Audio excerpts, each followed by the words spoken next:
भारतीय सिनेमा के राष्ट्रीय संग्रहालय का दूसरा हिस्सा है नवीन संग्रहालय, जो कुल 4 भागों में बटा हुआ है। हम पहले हिस्से में हैं, जहां दिखाया गया है कि कैसे भारत में सिनेमा का प्रसार हुआ। इस फ्लोर पर आपको देखने को मिलेगा कि भारतीय सिनेमा के शुरुआती दौर में कैसे सिनेमा दिखाने वाली गाड़ियां एक जगह से दूसरी जगह लोगों का मनोरंजन करने के लिए जाया करती थी। किस तरह बाइस्कोप बच्चों के लिए आकर्षण का केंद्र हुआ करता था। कैसे लुइस ब्रदर्स ने विक्टोरिया हॉल में लोगों को सिनेमा से परिचय कराया। गुजरे जमाने की मशहूर अभिनेत्रियों से लेकर अभिनेताओं की पुरानी तस्वीर और भारतीय सिनेमा के हिस्से में आए राष्ट्रीय व अंतर्राष्ट्रीय पुरस्कारों का भी पूरा इतिहास देखने को मिलेगा। ब्रिजभक्ति फिल्म्स यूट्यूब चैनल में आपका फिर से स्वागत है। भारत में फिल्मों की शुरुआत मूक फिल्मों से हुई। भारतीय सिनेमा के पितामह दादा साहेब फाल्के ने सन 1913 में भारत की पहली फिल्म राजा हरिश्चंद्र का निर्माण किया।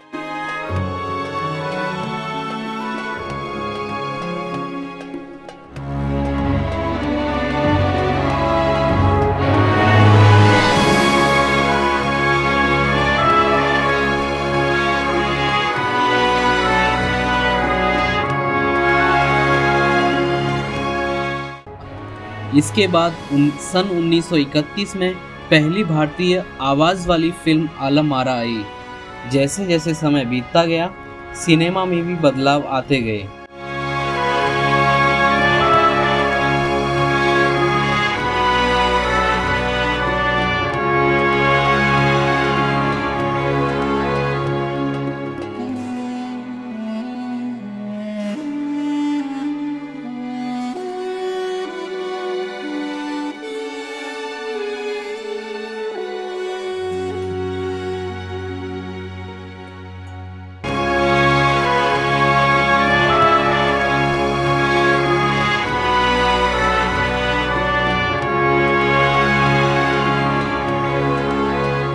टेक्नोलॉजी और क्रिएटिविटी के सफ़र को समझने के लिए फिल्म बनने के लिए कुछ 4 भाग होते हैं, जिसमें pre production, production, post production और डिस्ट्रीब्यूशन आदि शामिल हैं।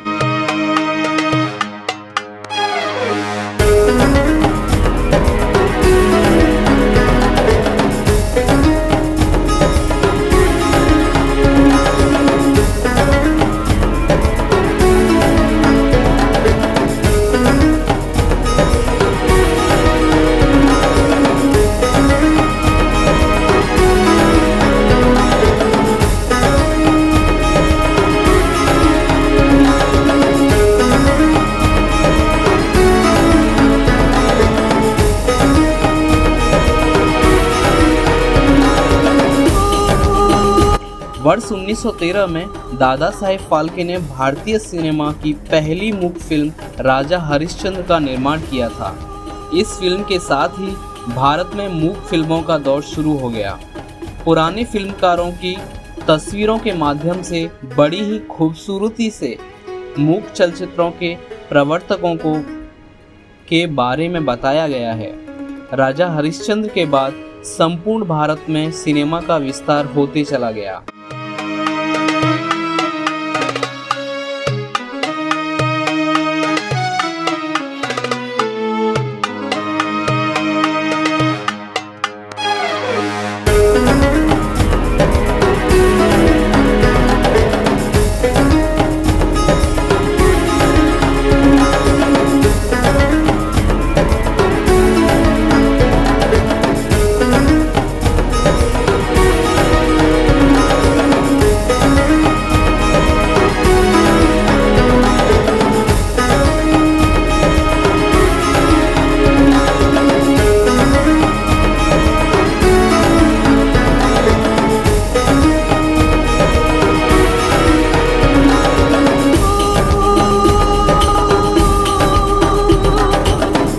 संग्रहालय में शुरुआती समय के नायक और नायिकाओं का भी वर्णन मिलता है।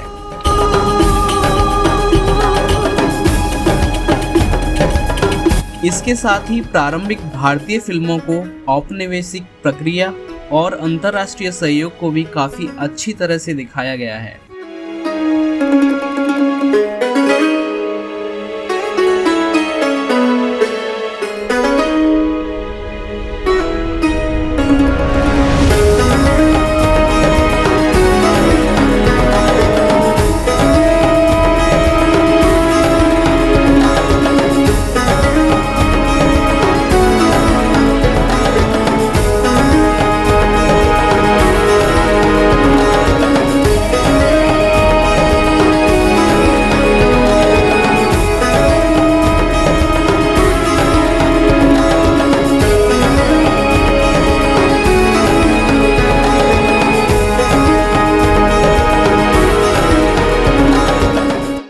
भारतीय सिनेमा के राष्ट्रीय संग्रहालय का दूसरा हिस्सा है नवीन संग्रहालय, जो कुल 4 भागों में बटा हुआ है।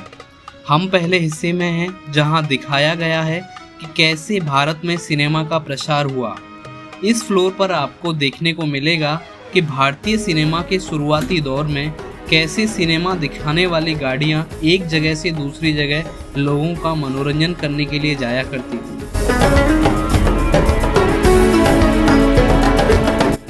किस तरह बाइस्कोप बच्चों के लिए आकर्षण का केंद्र हुआ करता था। कैसे लुइस ब्रदर्स ने विक्टोरिया हॉल में लोगों को सिनेमा से परिचय कराया। गुजरे जमाने की मशहूर अभिनेत्रियों से लेकर अभिनेताओं की पुरानी तस्वीर और भारतीय सिनेमा के हिस्से में आए राष्ट्रीय व अंतर्राष्ट्रीय पुरस्कारों का भी पूरा इतिहास देखने को मिलेगा।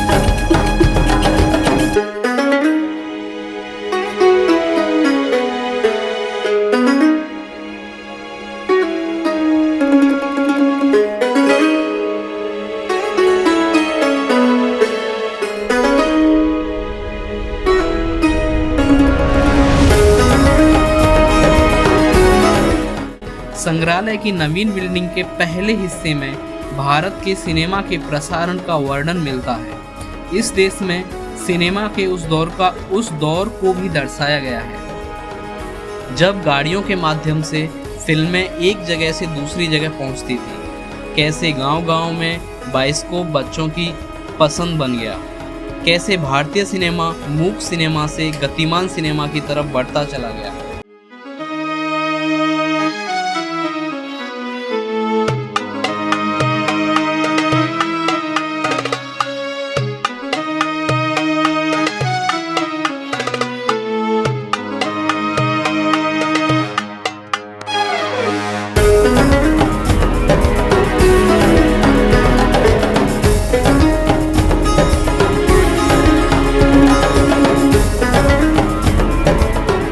साथ ही कैसे विक्टोरिया हॉल में हुए पहले शो ने भारत में भारतीय सिनेमा की नींव डाली। भारतीय सिनेमा जैसे जैसे आगे बढ़ता गया वैसे वैसे स्टूडियोज की स्थापना होती गई। तस्वीरों के माध्यम से शुरुआती नायिकाओं से लेकर शुरुआती नायकों तक का पूरा संपूर्ण विवरण यहाँ देखने को मिलता है।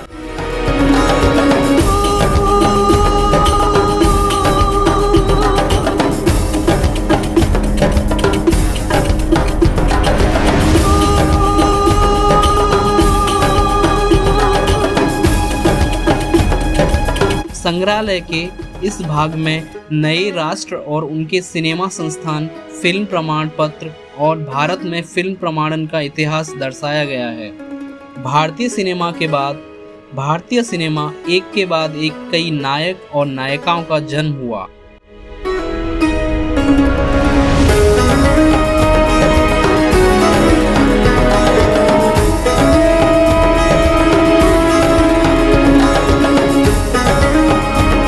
भारतीय सिनेमा में एक के बाद एक कई नायक और नायिकाओं का जन्म हुआ। इसके साथ ही सिनेमा में राजनीति, कला, संस्कृति का जुड़ाव, निर्देशकों और नायकों का दौर, यादगार और ऐतिहासिक फिल्में, भारतीय संगीत और देश विदेश में सम्मानित कलाकारों का पूरा ब्यौरा भी देखने को मिलता है।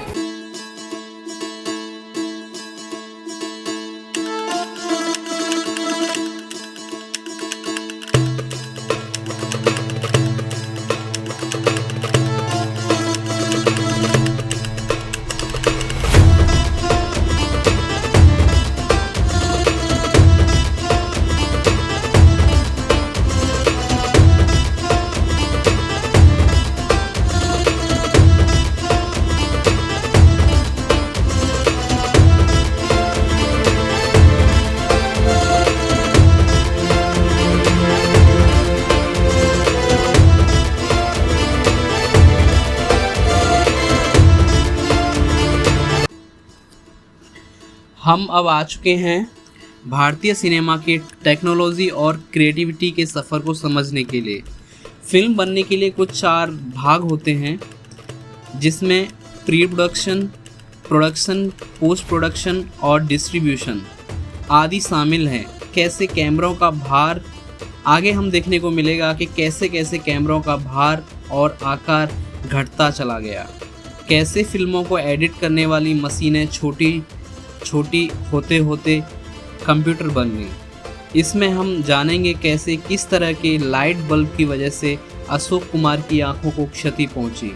कैसे हम एनिमेशन फिल्मों में हम पारंगित होते चले गए। संग्रहालय के दूसरे हिस्से में प्री प्रोडक्शन से लेकर पोस्ट प्रोडक्शन और बॉक्स ऑफिस की जानकारी मिलती है और समझाया गया है कि कैसे फिल्मों के 4 भाग होते हैं, जिसमें pre production, production, post production और डिस्ट्रीब्यूशन आदि शामिल है।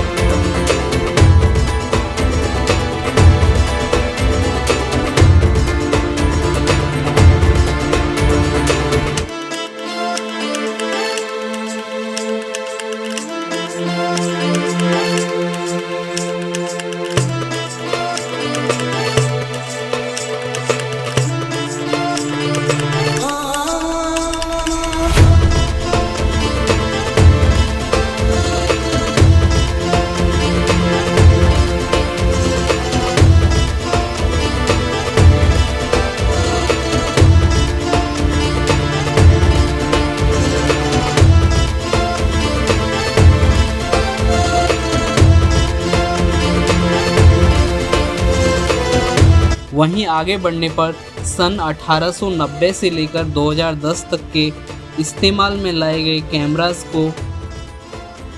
कैमरास की जानकारी विस्तार से मिलती है। तस्वीरों से लेकर कुछ असल कैमरा के माध्यम से कैमराओं के महत्व और उनके बदलते स्वरूपों को बड़ी ही खूबसूरती से दर्शाया गया है।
किसी भी फिल्म फोटो बनाने में लाइट्स का बहुत ही महत्वपूर्ण योगदान होता है।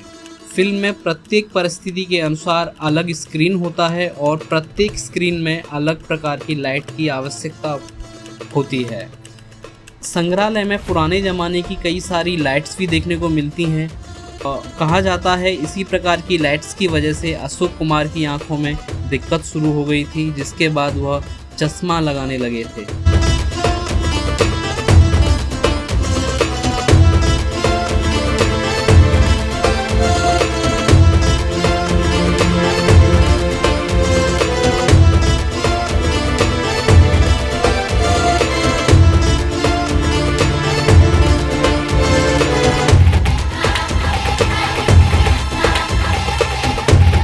इसके साथ ही दुनिया की पहली एनिमेटेड फिल्म और भारत की पहली एनिमेटेड फिल्म का भी वर्णन संग्रहालय में देखने को मिलता है। आगे बढ़ते हुए हमें देखने को मिलता है कि कैसे एनिमेशन फिल्मों का विस्तार होते चला गया और कैसे 3D फिल्मों का चलन भारत में शुरू हुआ और कैसे कार्टून फिल्मों का उदय हुआ। इन सभी का सफ़रनामा हमें संग्रहालय की दीवारों पर देखने को मिलता है। कैमरों के बाद रिकॉर्डिंग के इतिहास की जानकारी मिलती है। पुराने ज़माने की मशीनों के जरिए यह समझाने की कोशिश की गई है कि कुछ शुरुआती दौर में फिल्मों को साउंड रिकॉर्डिंग का कितना और काफ़ी मुश्किल भरा था। बावजूद इसके भारतीय फिल्मकारों ने एक से बढ़कर एक बेहतरीन फिल्मों का निर्माण किया। आगे चलने पर प्लेबैक तकनीक, साउंड मिक्सिंग और एडिटिंग के स्वर्णिम जुझारू इतिहास से एक एक कर सामने आते हैं। आसान तरीके से इसे समझने के लिए पुरानी मशीन से लेकर मॉडल्स और तस्वीरों का सहारा लिया गया है। संग्रहालय के एक हिस्से में भारतीय सिनेमा के मूक सिनेमा से लेकर आधुनिक सिनेमा के बदलाव को बेहद ही रोचक ढंग से विस्तार से समझाया गया है।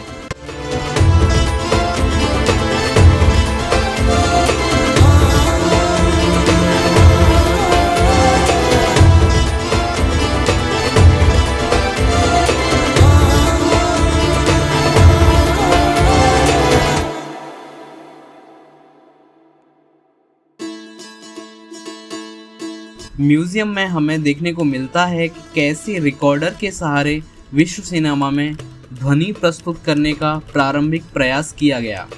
इसके बाद धीरे धीरे भारतीय सिनेमा में ऐतिहासिक परिवर्तन नजर आने लगे। भारत की पहली आवाज़ वाली फिल्म आलम आरा थी, जिसका पूरे देश के सिनेमा प्रेमियों पर गहरा प्रभाव पड़ा। इसके बाद देखते ही देखते पूरे देश में टॉकीज का विस्तार होते चला गया और देश भर में अनेक भाषाओं में टॉकीज की स्थापना हुई और दूसरी तरफ भारतीय सिनेमा में पार्श्व गीत की शुरुआत हो गई।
इस एपिसोड में बस इतना ही। आगे के एपिसोड में हम आपको दिखाएंगे कि आखिर national museum of Indian cinema में बच्चों के लिए क्या खास है। तब तक के लिए बने रहिए ब्रिजभक्ति फिल्म्स के साथ। Thanks for watching videos.